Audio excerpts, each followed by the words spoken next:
దయచేసి అందరు కూడా దిగుతారు. ఇప్పుడు వారిని మాట్లాడాల్సిందిగా కోరుతా ఉన్నాను. దయచేసి అందరు కూడా వెళ్ళండి, సైడ్కి వెళ్ళండి. దయచేసి కూర్చోండి, అట్లా ఆడి కూర్చున్న పర్లేదు, కూర్చోండి.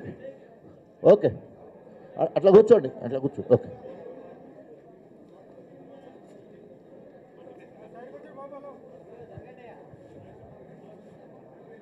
దయచేసి అందరూ కూడా కూర్చోవాలి. ముఖ్యమైన నాయకులను కల్పిస్తా. తర్వాత పార్టీలో ఉప సర్పంచ్ వార్డు మెంబర్లు వచ్చిన వాళ్ళు ఉన్నారు, వాళ్ళను కల్పిద్దాం. కానీ ఓపిక ఉండాలి. అదేవిధంగా ముఖ్య నాయకులను కూడా కల్పిస్తా. ఒక్కరి తర్వాత ఒక్కరు లైన్ కట్టి రండి. అన్న కూడా టైం ఇచ్చిండు, దయచేసి మీద పడకుండా వస్తే there will not be any problem. So కాబట్టి దయచేసి ఈరోజు ఒక మనకు కేసీఆర్, కేటీఆర్ వీళ్ళ ఆశీర్వాదమే కాకుండా, ఈరోజు వేదిక మీద ఉన్న వీళ్ళందరి ఆశీర్వాదమే కాకుండా, తెలంగాణలో ఉన్న బీఆర్ఎస్ పార్టీ ప్రజాప్రతినిధులకు, పార్టీ ప్రజలందరూ కూడా గణపురం వైపే చూస్తున్నాయి, అందరి కళ్ళు కూడా. సో వారందరి మరి ఏ రకంగా వాళ్ళు గణపురం మీద ఆశ పెట్టుకున్నారో, కడియం శ్రీహరి అనే వ్యక్తికి డిపాజిట్ రాకుండా ఒకవేళ బై ఎలక్షన్లు కనుక వస్తే ఆ స్థాయిలో మనం అందరం కూడా పనిచేసి మరి మన వాళ్ళందరికీ కూడా ఒక వేగు చుక్క లెక్క రాబోయే ఎలక్షన్లకు, జనరల్ ఎలక్షన్లకు, అది ఎప్పుడు ఎలక్షన్లు వచ్చినా కూడా దానికి మనం అందరూ కూడా ఇప్పుడే సిద్ధమై ఉండాలని, రేపు లోకల్ బాడీ ఎలక్షన్లు కానీ లేదా మున్సిపాలిటీ ఎన్నికలు కానీ ఏది వచ్చినా కూడా ఎక్కడైనా గులాబీ జెండా ఎగరడం ఖాయమని తెలియజేసుకుంటూ, ఇప్పుడు పెద్దలు మనందరికీ తెలంగాణ యావత్ ప్రజానికానికి ఆశా జ్యోతి, రాబోయే తరాలకు కాబోయే ముఖ్యమంత్రి పెద్దలు కేటీ రామారావు గారు మరి మనందరినీ ఆశీర్వదించి మాట్లాడాల్సిందిగా కోరుతా ఉన్నాను.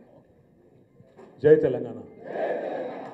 గౌరవనీయులు పెద్దలు అన్న, మీ అందరికీ ఆప్తుడు, తప్పకుండా స్టేషన్ గన్పూర్ నియోజకవర్గానికి గతంలో చక్కగా ప్రాతినిధ్యం వహించడమే కాకుండా ఆనాడు అధికార పార్టీని వదిలిపెట్టి కేసీఆర్ గారి బాటన ఉద్యమంలో నడిచి తర్వాత ఉప ముఖ్యమంత్రిగా కూడా పనిచేసి అందరికీ ఆప్తులైన పెద్దలు, స్టేషన్ గన్పూర్ నియోజకవర్గ బాధ్యులు అన్న డాక్టర్ తాటికొండ రాజయ్య గారికి, గౌరవనీయులు పెద్దలు అందరికీ ఆప్తులు, సుపరిచితులు మాజీ మంత్రివర్యులు అన్నగారు డాక్టర్ లక్ష్మారెడ్డి గారు, గౌరవనీయులు మాజీ మంత్రివర్యులు పెద్దలు మొహమ్మద్ మహమూద్ అలీ గారు, ఇప్పటిదాకా మీ ముందు మిమ్మల్ని అందరిలో కూడా స్ఫూర్తి నింపే విధంగా ప్రసంగించిన మీ జిల్లా వాస్తవ్యులు, శాసన మండలిలో ప్రతిపక్ష నాయకులు పెద్దలు మత్స్యనాచారి గారు, శాసన మండలి మాజీ సభ్యులు పెద్దలు విజి గౌడ్ గారు, వేదికపైన ఆసీనులైన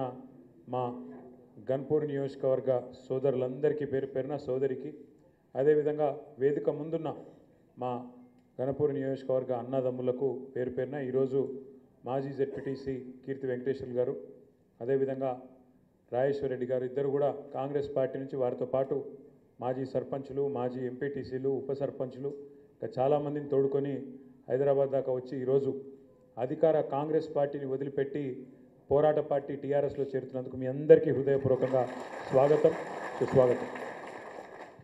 ఇది ఒక రకంగా రాష్ట్రంలో వీస్తున్న గాలికి సంకేతంగా నేను భావిస్తా ఉన్నాను. ఎందుకంటే అధికార పార్టీని వదిలిపెట్టి ఇవాళ 15 నెలల స్వల్ప కాలంలో, అధికారం వచ్చిన 15 నెలల కాలంలోనే ఆ పార్టీ మీద మొహం మొత్తింది అంటే మరి ఏ రకంగా ఉన్నది కాంగ్రెస్ వాళ్ళ పరిపాలన, దాన్ని బట్టే చెప్పొచ్చు. ఇవాళ గన్పూర్లోనే కాదు, మీరు నేను చెప్తే ఆశ్చర్యపోతారు, కొడంగల్ నియోజకవర్గం ఏదైతే రేవంత్ రెడ్డి గారి నియోజకవర్గం ఉందో అక్కడ కూడా మొన్న మన నాయకుడు మాజీ ఎమ్మెల్యే పట్నం నరేందర్ రెడ్డి గారి నాయకత్వంలో కాంగ్రెస్ పార్టీని వదిలిపెట్టి అక్కడ కూడా టీఆర్ఎస్ పార్టీలో చేరుతూ ఉన్నారు అంటే రాష్ట్రంలో ఏ రకంగా పరిస్థితులు ఉన్నాయో మనం అర్థం చేసుకోవచ్చు. కేవలం 14-15 నెలల కాలంలో ఇవాళ కాంగ్రెస్ పార్టీ అంటే ప్రజలకు ఎందుకు ఇంత కోపం వస్తున్నది మనందరికీ కూడా తెలుసు. మీరు గమనించండి, ఇవాళటి వార్త నేను చెప్పేది నిన్నటిది కాదు, మొన్నటిది కాదు, మున్పటిది కాదు, ఈరోజు వార్త. సరిగ్గా గత 48 గంటల్లో, పోయిన 2 రోజుల్లో రాష్ట్రంలో 7 రైతులు ఆత్మహత్య చేసుకున్నారు. 48 గంటల్లో 7 రైతు ఆత్మహత్యలు. ఇంకో దిక్కు అక్కడ శ్రీశైలం లెఫ్ట్ బ్యాంక్ కెనాల్ కోసం తవ్వుతున్న సొరంగంలో ఆ యాక్సిడెంట్ జరిగి దాదాపు 2.5-3 కిలోమీటర్ల ఆ సొరంగం అంతా కూలిపోయి 8 మంది కూలీలు అందులోనే ఇరుక్కపోయి ఉన్నారు. కానీ కాంగ్రెస్ ప్రభుత్వం ఏం చేస్తున్నది? ఇక్కడ 7 రైతులు చచ్చిపోతారు, ఆత్మహత్య చేసుకుంటారు. అక్కడ 8 మంది కూలీలు అలా ఇరుక్కపోయి ఉంటారు. కానీ ముఖ్యమంత్రి గారు ఎక్కడున్నారు? ఎన్నికల ప్రచారంలో బిజీగా ఉన్నాడు. ఏం ఎన్నికల ప్రచారం అది? ఆ ఎన్నికతోనే మన గవర్నమెంట్ మారేది ఉందా? కింద మీద అయ్యేది ఉందా? ఒక ఎమ్మెల్సీ ఎన్నిక ప్రచారం. దానికోసం హెలికాప్టర్ వేసుకొని పోయి అక్కడ ఎన్నికల ప్రచారంలో ముఖ్యమంత్రి గారు సిద్విలాసంగా మాట్లాడుతున్నాడు. ఈ ఎలక్షన్ గెలిస్తే